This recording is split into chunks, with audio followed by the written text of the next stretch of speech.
নমস্কার বন্ধুরা, আপনাদের সঙ্গে একটা আমি নতুন রেসিপি শেয়ার করছি। যেমন আপনারা খান হান্ডি চিকেন, কড়াই চিকেন এই সকল খান, সেরকম আমি এটা করছি কড়াই চিংড়ি। তা আমি এটা মানে আগে থেকে ম্যারিনেশন করে রেখেছিলাম, সেই জন্য আলাদা করে ইনগ্রেডিয়েন্টসগুলো আপনাদের দেখাতে পারলাম না। হঠাৎ করে রান্না করার আগে মনে হলো শেয়ার করি, সেই জন্য জানিয়ে দিচ্ছি। বুঝতে পারবেন সব কিছু, আমার তো জানেন সব কিছু ঘরোয়া জিনিস, কিছু বাইরে নয়। এই যে দেখছেন চিংড়িগুলো এই সাইজের, এর থেকে আপনারা ছোট চিংড়ি দিতে পারেন, কিন্তু এর থেকে আর বড় চিংড়ি দিলে খুব একটা ভালো লাগে না।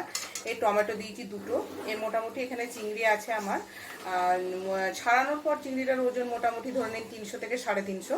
তাতে আমি এইরকম টমেটো দিয়েছি 3টে মাঝারি সাইজের, আর পেঁয়াজ দিয়েছি বড় সাইজের দুটো কাঁচা লঙ্কা কুচিয়ে দিয়েছি, আর নুন হলুদ একটু চিনি দিয়েছি, একটু সর্ষে বাটা দিয়েছি, আর একটু টক দই দিয়েছি, সর্ষের তেল দিয়ে।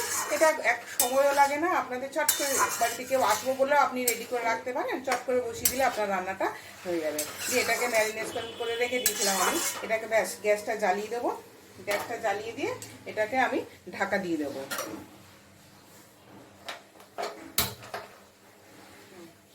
ব্যাস গ্যাসটা জ্বালিয়ে দিন, আর কিছু আপনাকে করতে হবে না, গ্যাসটা জ্বালিয়ে দেওয়া হবে। জ্বালিয়ে আপনি এটা ঢাকা দিয়ে দেবেন। ঢাকা দিয়ে দিয়ে এটা আস্তে আস্তে হবে, পরে কিছুক্ষণ পর আমি আবার ফিরে এসে আপনাদের বাকিটা দেখাচ্ছি। বন্ধুরা, আমি 10 মিনিট পরে ফিরে এলাম। ফিরে এসে আমি দেখছি, দেখতে পেয়েছেন এটা, আর পুরোটাই সিমে দেওয়া হবে গ্যাস। একদম আমার হয়ে গেছে, 10 মিনিটের মধ্যেই এটা হয়ে গেছে। এর মধ্যে আমি একটু কাঁচা তেল দেব, সর্ষের তেল। যখন ম্যারিনেট করেছিলাম তখন একটু তেল দিয়ে ম্যারিনেট করেছিলাম।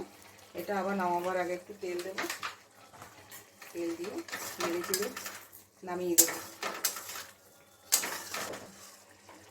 রেডি হয়ে গেছে, আমি এবারে গ্যাসটা অফ করে দিলাম। দেখা যাক টেস্ট করে।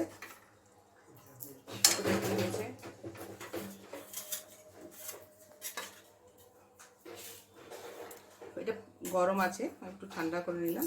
ঠান্ডা করে নিয়ে